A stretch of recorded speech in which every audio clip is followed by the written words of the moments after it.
Superliga birinchi tur Nasaf Sog'diyona markaziy stadionda 9-mart, ya'ni yakshanba kuni 20:00 da start oladi.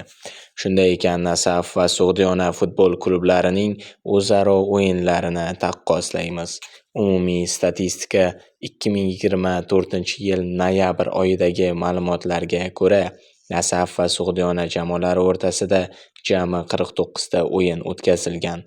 Shulardan Nasaf 35 ta, Sog'diyona esa 9 ta uchrashuvda g'alaba qozongan bo'lsa, tomonlar 5 ta bahsda durangga imzo chekkanlar.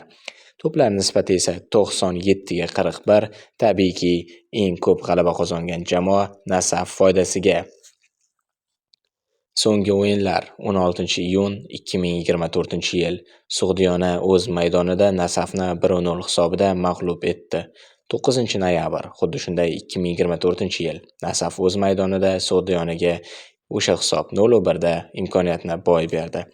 Qayd etilgan voqealar: 2021-yil 29-oktyabr kuni O'zbekiston Kubogi chorak finalida Sog'diyona va Nasaf o'rtasidagi o'yinda ommaviy mushtlashuv yuz beradi.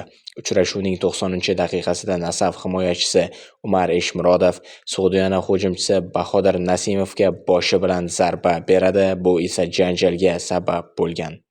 Xulosa: umumiy statistikaga ko'ra Nasaf jamoasi o'zaro o'yinlarda ustunlikka ega. Biroq so'nggi o'yinlarda Sog'diyona ham muvaffaqiyatli natijalarni qayd etib, raqobatbardoshligini ko'rsatmoqda. Endi esa biz Nasaf va Sog'diyona klublari haqidagi ma'lumotlarni taqdim etamiz. Nasaf 1986-yilda tashkil topgan. Laqabi Ajdarlar.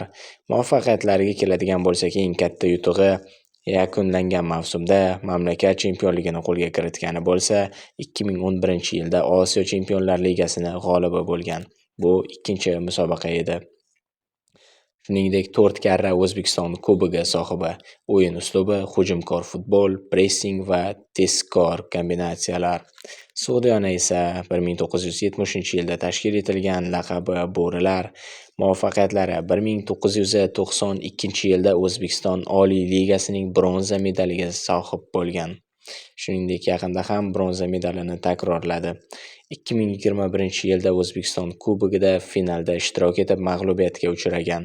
O'yin uslubi himoyaviy taktika, kuchli qarshi hujumlar. Shunday ekan, bu tomonlama Nasafga qarshi o'zini yaxshi ko'rsata olishi mumkin. O'zaro o'yinlarda kimning qo'li baland kelishi mumkin. Shunday bo'lsa-da, umumiy kuch bo'yicha Nasaf ancha barqaror va kuchliroq jamoa hisoblanadi. Taktik jihatdan qaraganda Nasaf kuchli pressing va hujumkor o'yin orqali ustunlik qilishi mumkin. Agar Nasaf to'p nazoratini qo'lga olsa, Sog'diyonaga qiyin bo'ladi. Sog'diyona esa himoyaviy blok va qarshi hujumlarga suyanib o'ynaydi. Ularning taktikasi tezkor va tajovuzkor himoyaga asoslangan. Ehtimoliy natija: agar Nasaf o'z pressingini muvaffaqiyatli qo'llasa va Sog'diyonaning qarshi hujumlarini to'xtata olsa, g'alaba qozonadi. Aksincha, o'yinda ustunlik qilaman deya to'pni qarshi hujumlarida qolib ketsa, Sog'diyona g'alaba qozonib ketishi mumkin.